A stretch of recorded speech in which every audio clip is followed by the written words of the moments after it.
promosi tiba-tiba tayang. Drama misteri 2025 sangat mengguncang. Baru saja selesai menonton, reader, titik buta sekali lagi muncul.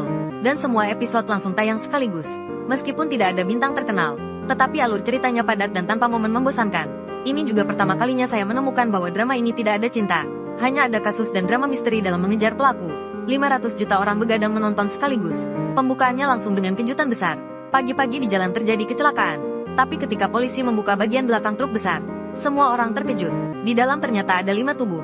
Polisi yang penasaran membukanya untuk memeriksa, menemukan bahwa di kaki mereka semua terpasang label. Label tersebut berasal dari rumah sakit. Rumah sakit, untuk apa mengangkut mayat keluar? Pada saat itu, polisi menemukan beberapa kantong tepung di bawah mayat. Baru kemudian diketahui bahwa supir menggunakan mayat untuk mengangkut D. Dengan cepat polisi menemukan bahwa tubuh-tubuh ini sebenarnya ditujukan untuk diangkut ke Universitas Kedokteran untuk pengajaran. Penerima adalah seorang profesor muda bernama Leng Wenyu.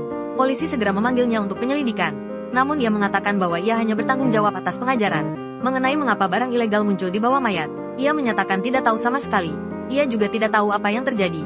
Karena tidak ada bukti yang efektif yang membuktikan Leng Wenyu terlibat dalam perdagangan barang ilegal, polisi hanya bisa membebaskannya. Namun seorang jurnalis demi popularitas online menginterviunya dengan cara kebetulan, kemudian mengeditnya dan mengatakan bahwa ia sebagai profesor, namun memanfaatkan mayat untuk publikasi besar-besaran, tanpa mengetahui bahwa Leng Wenyu bukan hanya seorang profesor, ia juga adalah orang yang mengembangkan obat kanker yang efektif. Seluruh dunia medis sedang memfokuskan perhatian padanya. Setelah terungkap, karena pengaruh tekanan opini publik, Fakultas Kedokteran segera menghentikan penelitiannya. Setelah kami pertimbangkan dengan hati-hati, pendanaan ini tidak disetujui. Kenapa? Silakan duduk dulu. Proyek penelitian obat ini pada awalnya dimulai setelah persetujuan dari kalian. Kalian sangat mengerti. Setelah obat dipasarkan, seberapa besar kontribusinya terhadap masyarakat? Awalnya berpikir opini publik akan mereda dan pengembangan bisa dilanjutkan. Namun, berita terus berkembang, meningkat menjadi viral online. Suara kecaman berkumandang. Seperti video saya sebelumnya yang mendapat lebih dari 100.000 like. Wartawan Xiao Chen merasa sedikit bersalah. Maka dia mewawancarai Leng Wenyu sekali lagi, ingin mengetahui kebenaran dari situasi ini. Dia bertanya kepada Leng Wenyu, jika obat anti kanker benar-benar efektif, mengapa tidak menjual paten kepada perusahaan farmasi swasta? Jika perusahaan farmasi swasta mendapatkan paten untuk obat ini, harga obat hanya akan melonjak. Apakah kamu benar-benar percaya bisa membantu mereka yang membutuhkan?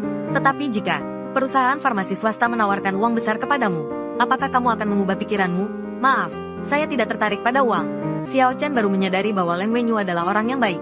Tepat pada saat itu, polisi tiba-tiba menemukan Leng Wenyu memiliki akun dana di luar negeri. Tepat pada hari kecelakaan itu, akunnya menerima transfer dana yang sangat besar. Apakah Leng Wenyu benar-benar terlibat dalam perdagangan? Di permukaan tampak sopan, tetapi sebenarnya dia adalah serigala berbulu domba. Semua ini hanya bisa jelas jika menanyakan Leng Wenyu secara langsung. Namun saat polisi datang mencarinya, mereka menemukan bahwa dia telah menghilang. Bahkan adik perempuannya, Leng Wenqi, juga tidak bisa dihubungi. Teleponnya tidak diangkat, pesan yang dikirim tidak dibalas.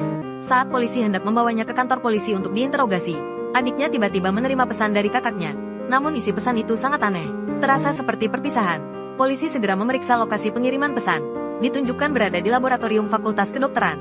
Saat itu, anjing menerima telepon. Terjadi kebakaran di Fakultas Kedokteran. Beberapa orang segera bergegas menuju lokasi.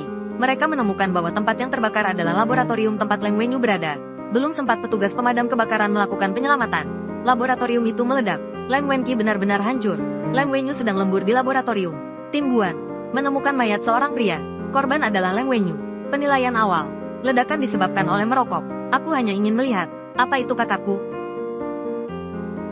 Tidak bisa masuk. Ternyata tidak lama yang lalu, Leng Wenyu sedang bekerja lembur di laboratorium. Tiba-tiba seseorang mendekat, memukul Leng Wenyu hingga pingsan. Lalu menggunakan ponselnya mengirimkan pesan perpisahan kepada adiknya. Kemudian menyiramkan alkohol ke seluruh rumah. Membuang sebatang puntung rokok yang memicu kebakaran.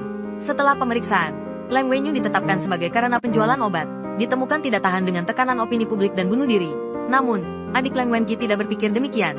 Dia melihat tubuh kakaknya yang hangus. Bersumpah akan masuk ke Fakultas Kedokteran untuk menjadi ahli forensik.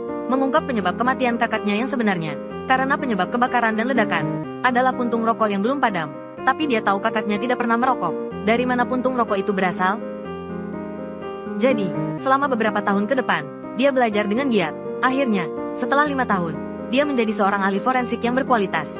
Sampai di sini, drama misteri mulai resmi dibuka.